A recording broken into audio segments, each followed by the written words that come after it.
안녕하십니까. 2023년 9월 10일 최병무의 팩트 시작하겠습니다. 요즘 가짜뉴스에 대한 정치권 공방이 아주 뜨겁죠. 근데 사실은 과거에도 이런 식의 공방이 굉장히 치열했습니다. 근데 결론은 늘 성과가 없었습니다. 왜 그랬을까?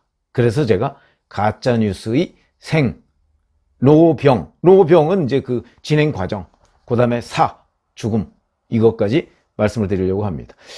오늘 그 뉴스를 이렇게 체크하다 보니까 RN서치라는 여론조사 업체 ARS 조사인데 6일부터 8일까지 조사를 했더군요. 가짜뉴스 유통은 국기문란이다. 여기에 대해서 국민들의 53.3%가 동의한다고 그랬고 24.7%가 동의하지 않는다고 그랬습니다. 아마 이거는 최근에 대장동 김만배 씨의 허위 인터뷰라는 것이 영향을 미쳤을 가능성이 대단히 높다. 그렇게 본다면 뭐 허위 인터뷰가 국기문란이다. 여기에 대해서 대략 우리 국민들의 절반 정도가 그렇다 그러고, 그 다음에 24.7%가 동의 안 한다는 것은 아마 민주당의 핵심 지지층하고 주로 겹치지 않는가, 저는 이렇게 말씀을 드리고, 이 가짜뉴스가 국기문란이냐, 이 부분은 이동관 방송통신위원장이 최근에 얘기를 한 적이 있죠. 그러면서 원 스트라이크 아웃제를 얘기했습니다. 한 번만 걸려도 정말 엄벌에 처하겠다, 이렇게 얘기를 했고, 최근에 그 임명된 류희림 방송심의위원장, 여기도 가짜뉴스 척결을 위해 모든 역량을 동원하겠다, 이렇게 얘기를 했습니다. 그러면서 이제 보통 방심위원장은 소위원장을 하나 맡는데, 이 사람은 직접 방송심의 소위원장을 자기가 맡았다고 합니다. 그래서 12일, 다음 주, 내일 모레네요. 내일 모레. 첫 회의를 연다고 하는데, 보통 방심위원장이 맡는 소위는 그동안에는 뭐 광고심의 소위나 아니면 통신심의 소위, 이런 걸 맡았었는데, 류희림 신임 소위원장, 신임 방심위원장은 가짜뉴스 척결에 대한 의지를 분명히 하기 위해서 이 방송심의 소위원장을 맡은 걸로 보이는데, 여기에는 이제 류희림 소위원장이 가니까 여당이 3명, 야당이 2명, 뭐 이렇게 편성이 돼 있습니다. 아마 첫 번째로는 김만배 씨의 허위 인터뷰 문제를 논의하지 않을까, 이렇게 생각이 되는데, 자, 그리고 오늘 그 이낙연 전 민주당 대표가 뭐 가짜뉴스를 유포한 사람을 상대로 고소를 했다, 이런 기사가 있습니다. 오늘 처음 나온 기사입니다. 신천지 예수교 증거장막 성전, 우리가 흔히 신천지라고 얘기하는, 여기와 이낙연과의 연관성을 주장한 유튜브가 있었다고 하네요. 보니까 뭐 시사건건 구독자가 28.8만 이렇게 돼 있더군요. 굉장히 많습니다. 민사소송 5천만 원의 손해배상을 청구하는 민사소송을 제기했고 경찰에 고소를 했다. 그러니까 이 사람이 그럼 뭘 주장했는가 봤더니, 올해 6월 26일 이낙연 전 대표가 그 귀국한 직후죠. 이렇게 되죠. 이낙연이 신천지와 손잡은 확실한 증거를 보여드립니다, 라는 제목입니다. 뭐 제목만 봐서는 정말 확실한 증거가 있나 보다, 이렇게 되는 거죠. 근데 여기서 이 사람이 주장한 근거가 뭐냐면, 이낙연이 강조한 유학기간, 이게 1년 17일이라고 하네요. 1년 17일. 이것과 관련해서 노아가 방주에 타고 있던 기간과 일치한다. 그러면서 신천지와 노아가 교리상 밀접하다, 이렇게 주장을 했다고 하더군요. 그 다음에 이낙연 전 대표가 착용하고 있는 넥타이의 색상이 신천지 지파의 상징과 일치한다. 뭐 이런 것들이 증거랍니다. 이렇게 주장을 하니까 이낙연 전 대표가 이제 고소를 하고 민사소송도 제기를 한 모양입니다. 뭐 이것만 봐도 이걸 증거라고 하는 거는 정말 우스운 얘기죠. 그런데 이런 일들이 벌어지고 있고, 그런 그 유튜브를 무려 28만 명이 넘는 사람이 구독을 하고 있다 하는 현실이 중요한 거죠. 이런 거 무시하면 안 됩니다. 자, 당분간 이 가짜뉴스 척결에 대한 이제 공방이 끊임없이 벌어지는데, 그러면 우리 국민들이 가짜뉴스 유통은 국기문란이라고 53% 이상이 동의를 하고 있는데, 그럼 뭐가 가짜뉴스냐? 여기서부터는 완전히 공방으로 갈립니다. 이른바 친국민의힘 성향의 국민들이 얘기하는 가짜뉴스와 친민주당 성향의 유권자들이 얘기하는 가짜뉴스는 완전히 다릅니다. 그러니까 이제 이게 문제가 되는 거죠. 지금도 김만배 허위 인터뷰라고 하는 부분, 뭐 대부분 지금 제가 보기엔 한 95, 6% 정도는 가짜 뉴스로 확인됐는데, 그런데도 방송에 나오는 민주당 패널들은 그게 가짜 뉴스라는 근거가 어디 있느냐, 조금 더 두고 봐야 된다고 주장을 합니다. 거기에 동의하는 사람들도 꽤 있고요. 그러니까 이게 정말 가짜 뉴스라는 걸 누가 과연 판정을 할 것이며, 그리고 판정하면 상대 진영이 인정할 수 있을 것인가 하는 부분에 대해서 정말 회의를 갖게 하는 현상들이 벌어지고, 제가 기자 생활을 1986년부터 했습니다. 1986년부터 해서 그냥 기억에 남는 것만 간단하게 제가 나름대로 이건 가짜야 라고 한 것들만 보면, 1991년 3당 통합 이후에 노태우 대통령과 김영삼 당시 민자당 대표 간에 대권각서가 있다. 이게 유력지에 일면 톱으로 났습니다. 거짓말이죠. 그 후에 대권각서가 있을 수가 없죠. 왜 있을 수가 없느냐? 그때 노태우, 김영삼, 김종필 간에 쓴 거는 대권각서가 아니고 내각제 합의각서였습니다. 내각제 합의각서. 그건 다 나왔죠. 사인한 것까지.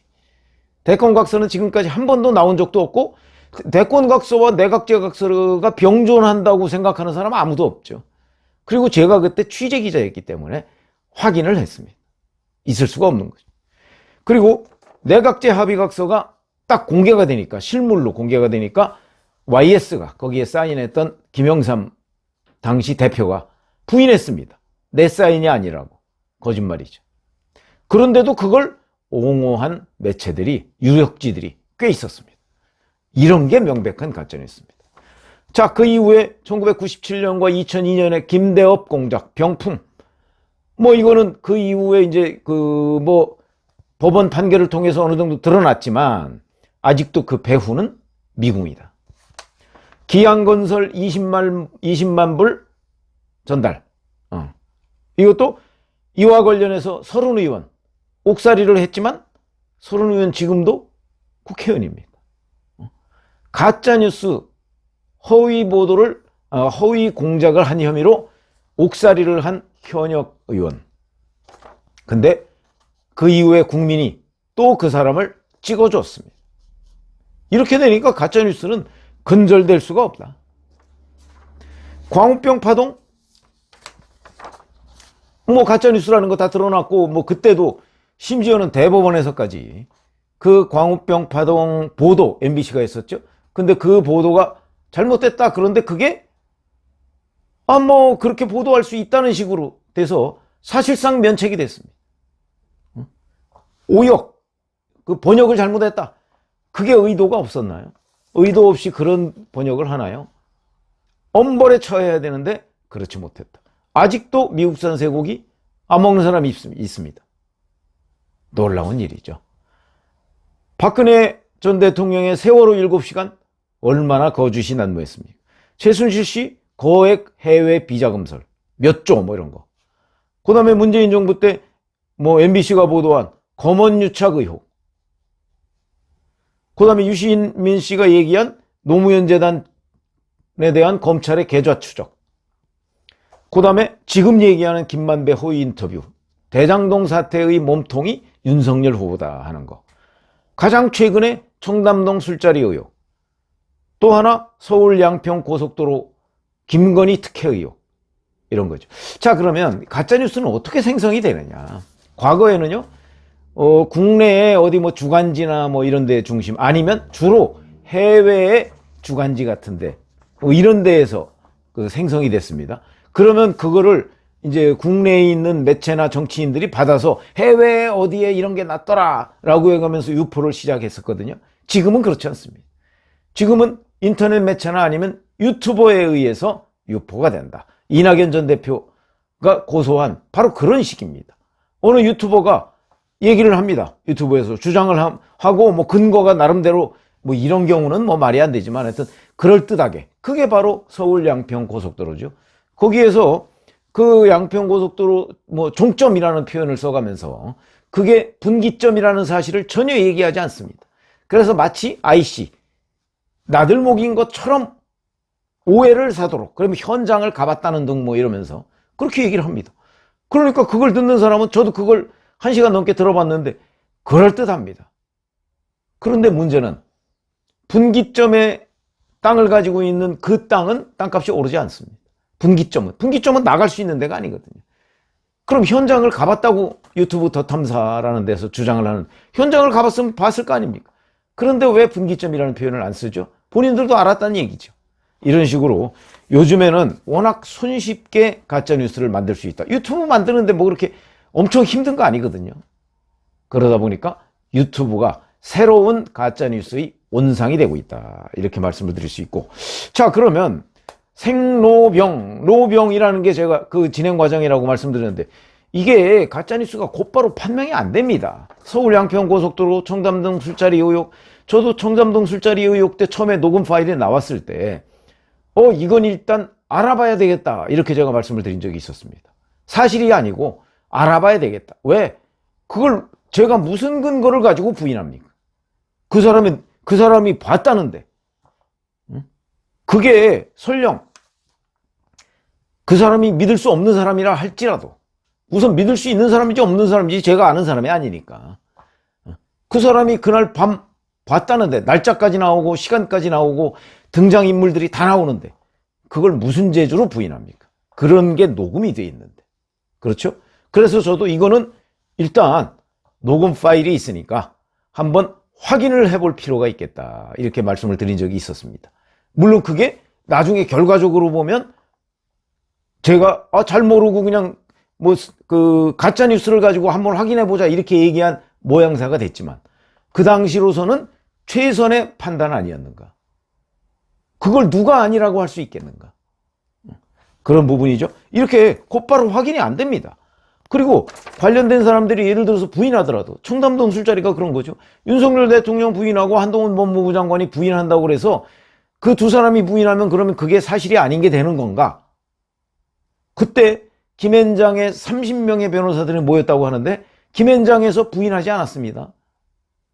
그것만 봐도 곧바로 확인이 안 됩니다. 설령 김앤장에서 부인한다고 그래서 그러면 그 녹음 파일이 가짜다 이렇게까지 얘기할 수 있는 건 아니거든요. 확인을 더 해봐야 되는 거죠. 그래서 곧바로 확인을 안 되고 심지어는 여권에서 이거 가짜다 낙인 찍으면 야권은 아니다 좀 더 들여다보자 뭐 이렇게 나오니까 그러니까 이것도 또한 진영으로 딱 갈라지게 돼 있다. 이러니까 이 공방이 뭐 진짜냐 아니냐를 가지고 또 오랫동안 갈 수밖에 없는 거죠. 이게 바로 유통 과정, 가짜뉴스의 유통 과정의 특징입니다. 그러면 생로병사 그러면 어떤 게 이제 가짜뉴스다 해서 확인해서 확실히 죽을 수 있느냐? 그런 게 많지 않다는 거죠. 그 대표적인 게 예를 들어서 청담동 술자리 의혹 같은 경우는 그 경찰이 그 문제의 그 첼리스트 휴대전화 같은 거 그 동선을 추적해 보니까 확실하게 드러나지 않았습니까? 그 시간에 어디가 있다는 게 드러나니까. 역삼동 어딘가에 가 있었다는 거 아닙니까? 그 시간에. 그렇게 과학적으로 입증하기 전에는 확실하게 드러나지가 않는다. 예를 들어서 이 김만배 씨 허위 인터뷰 문제도 김만배 씨 본인이 지금 인정했으니까 문제지. 만약에 인정 안 했으면 여전히 공방을 벌이게 될 거고 지금도 저 친민주당 패널들 중에서는 아직도 이 김만배 허위 인터뷰가 가짜뉴스가 아니라 이렇게 대부분 다 그렇게 주장하고 있습니다. 그렇기 때문에 이 가짜뉴스의 죽음을 확인하는 것이 그렇게 간단한 문제가 아니다. 여권에서 지금 가짜뉴스 판별하겠다고 이 난리를 치지만 여권에서 판별한다고 민주당이 과연 거기에 승복을 할까요? 승복하지 않습니다. 여전히 정치권 공방은 계속될 것이다. 그러니까 가짜뉴스 그렇게 쉽게 죽지 않는다. 제가 이런 말씀을 드리고 그러면 가짜뉴스의 유통, 생로병사를 막을 대책은 어디 있나? 우리 한번 이런 거 생각해 보시죠. 역대 제가 보기에 제가 경험한 것 중에 최악의 정치 공작. 김대엽 공작이죠. 김대엽 공작. 그런데 이 배후 아직도 드러나지 않았습니다. 그런데 김대엽 씨가 징역 얼마 살았는지 아십니까? 1년 10개월밖에 살지 않았습니다. 대선의 판도를 좌우했는데 1년 10개월밖에 살지 않았습니다. 그것도 노무현 정부가 곧바로 특별 사면을 해줬습니다. 자, 이 정도가 되면 저는 지금 뭐 제 그냥 개인적인 추측이지만 김대엽 씨가 당시 뭐 어느 특정 정치 진영으로부터 대가를 저는 받았을 거라고 봅니다. 그거 드러나지 않았습니다. 그러면 어마어마한 대가를 저는 받았다고 보는데, 그 개인적인 관측이라고 제가 말씀드렸죠. 그런데 그렇게 받고 징역 1년 뭐 한 10개월 정도 살다 나와라. 그럴 사람 꽤 있을 거요 아마. 저는 그렇게 봅니다. 이렇게 해가지고는 가짜뉴스가 막아지지가 않습니다. 지금 여권이 맞겠다고 나오지만 여권이 지금 판정을 가짜뉴스라고 판정한다고 해서 그거 승복할 사람 그렇게 많지 않습니다. 진짜 청담동처럼 객관적인 과학적인 데이터를 가지고 옥죄기 전에는 절대 인정하지 않죠. 과학적인 데이터 가지고도 지금 더 탐사 같은데 인정하지 않는 거 아닙니까? 이렇게 나오기 때문에 생로병사 판정이 쉽지 않다. 그러니까 결국은 저는 사법부가 이 부분에 대해서 제대로 자각을 하는 수밖에 없는 거라고 저는 봅니다. 김대엽 공작의 김대엽 씨 같은 경우가 어떻게 징역 1년 8개월로 끝납니까? 10년도 넘게 이건 돼야 되고, 또 거기에 배후까지 완벽하게 만약에 그런 일을 했다면 이런 공작이 적어도, 그래도 공작은 있게 돼 있죠. 있게 돼 있지만 그러나 적어도 경계를 하게 될 거다. 많은 사람들이.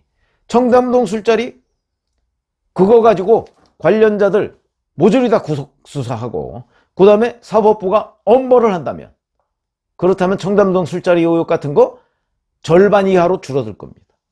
그런데 보나마나 그렇게 또 안 할 거거든요. 사법부가. 새로운 김명수 사법부 외에 새 사법부는 판사들이 좀 이 가짜뉴스에 대한 경각심을 키울 필요가 있다. 그렇지 않는 한 가짜뉴스는 없어지지 않는다. 이런 말씀을 드립니다. 고맙습니다.